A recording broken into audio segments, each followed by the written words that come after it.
ឆ្លក់នឹងអំណួតលោកដូណាល់ត្រាំបន្តគម្រាមកូឡុំប៊ីគុយបាអ៊ីរ៉ង់និងកោះក្រូអែនឡង់ជាមួយនឹងជោគជ័យយ៉ាងអស្ចារ្យរបស់កងទ័ពអាមេរិកដែលបានបើកប្រតិបត្តិការវាយប្រហារនិងចាប់ខ្លួនលោកប្រធានាធិបតីវេណេស៊ុយឡា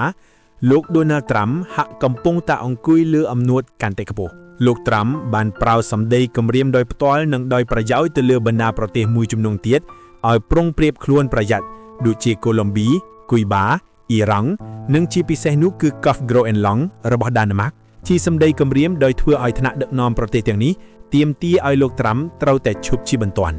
តើលោកដូណាល់ត្រាំកំពុងតែពុលនឹងអំណួតរបស់ខ្លួនឬយ៉ាងណានៅលើយន្តហោះ Air Force One កាលពីថ្ងៃអាទិត្យទី4មករាលោកដូណាល់ត្រាំបានអួតថាប្រតិបត្តិការនៅវេណេស៊ុយឡាបានជោគជ័យល្អណាស់ដូច្នេះវាអាចជាជំរឿនល្អដែរដែលលោកអាចនឹងបញ្ជាឲ្យមានប្រតិបត្តិការដូចថ្ងៃនេះនៅប្រទេសកូឡុំប៊ីលោកដូណាល់ត្រាំបានអះអាងដោយសពមួយដងដោយគ្មានអ្វីមកធ្វើជាអំណាងថាលោកប្រធានាធិបតីកូឡុំប៊ីហ្គូស្តាវ៉ូពេត្រូគឺជាមេខ្លោងជួញដូរគ្រឿងញៀនហើយថាប្រទេសកូឡុំប៊ីគ្មានគិតធ្វើអ្វីទេក្រៅតែពីផលិតគ្រឿងញៀននាំមកសហរដ្ឋអាមេរិកលោកប្រធានាធិបតីកូឡុំប៊ីបានបង្ហោះសារលើបណ្ដាញសង្គម X ឆ្លើយតបទៅវិញភ្លាមដោយប្រាប់ឲ្យលោកដូណាល់ត្រាំត្រូវតែឈប់ប្រើពាក្យសម្ដីចោទប្រកាន់បង្កាច់បង្ខូចគេឯងតទៅទៀតលោកហ្គូស្តាវ៉ូពេត្រូបានអះអាងថាឈ្មោះលោកគ្មាននៅក្នុងបញ្ជីនៃការស៊ើបអង្កេតប្រឆាំងគ្រឿងញៀននោះទេក្នុងនាមជាប្រទេសជាប់ព្រំដែនជាមួយវេណេស៊ុយឡា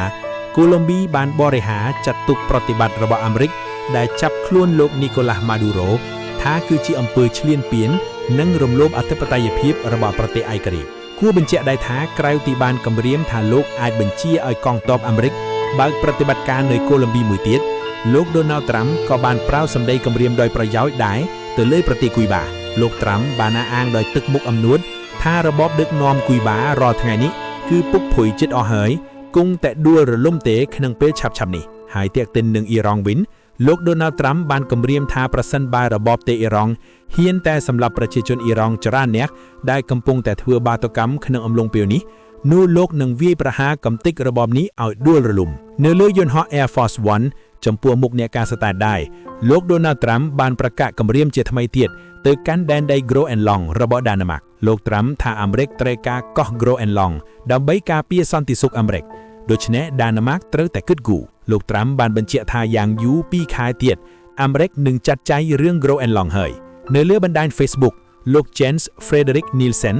ប្រមុខរដ្ឋាភិបាលដែនដីក្រូអែនឡង់បានប្រតិកម្មថាល្មមគ្រប់គ្រាន់ហើយល្មមឈប់ហើយលោកដូណាល់ត្រាំត្រូវតែឈប់រវិលរវាយចង់មកប្លន់ទឹកដីក្រូអែនឡង់ព្រោះប្រជាជនក្រូអែនឡង់បានបញ្ជាក់ច្បាស់ហើយថាមិនត្រូវការអាមេរិកជួយដាច់ខាតលោក Jens Frederik Nielsen បានបន្ថែមថាកោះក្រូអែនឡង់ត្រៀមនិយាយតាមផ្លូវស្របច្បាប់និងដោយគោរពច្បាប់អន្តរជាតិតែមិនទទួលយកជាដាច់ខាតនៅការប្រែកម្លាំងដោយគ្នាដែរលោកស្រីនាយករដ្ឋមន្ត្រីដាណឺម៉ាក Mette Frederiksen បានថ្លែងថាវាជារឿងមិនអាចទទួលយកបានជាដាច់ខាតប្រសិនបើអាមេរិកប្រែកម្លាំងកាន់កាប់តំបន់ក្រូអែនឡង់គួរកត់សម្គាល់ដែរថានេះគឺជាសម្ដីគំរាមមួយដ៏ធ្ងន់ធ្ងរណាស់ពីសំណាក់លោកដូណាល់ត្រាំមកលើអធិបតេយ្យរបស់ដាណឺម៉ាកដែលជាសមាជិកនៃសហភាពអឺរ៉ុបហើយក៏ជាសមាជិកនៃអង្គការសម្ព័ន្ធភាពអាត្លង់តិកខាងត្បូងហើយកាត់ថាអូតង់ឬ NATO កាលពីថ្ងៃសៅរ៍លោកស្រី Katie Miller ភរិយារបស់លោក Stephen Miller អនុប្រធានខុទ្ទកាល័យឡ័យលោកដូណាល់ត្រាំបានបង្ហោះរូបថតមួយលើបណ្ដាញសង្គម X បង្ហាញឲ្យឃើញផែនដីក្រូអែនឡង់ពាក់ដោយទង់ជាតិសហរដ្ឋអាមេរិកពីលើនិងអំប៉ៅដោយសំណេរដ៏ខ្លីថា